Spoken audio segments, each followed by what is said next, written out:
Backdrop belt adjustment. First, we should press shed BG.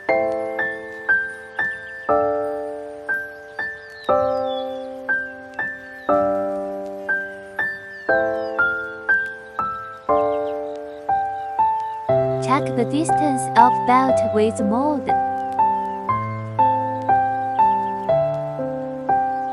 For example, one side. The bottom of belt should just touch the mold. This part of belt should have 1 mm distance between mold. If belt too tight or too loose, how to adjust? We can adjust from those screw to adjust belt.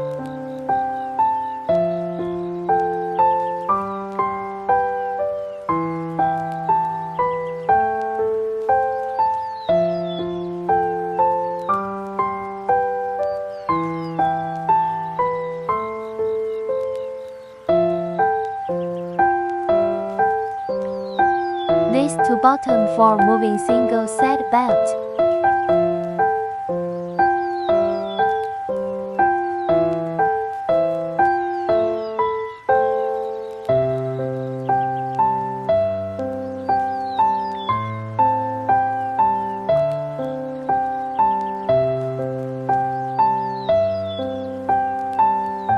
Here is for adjust for belt position together.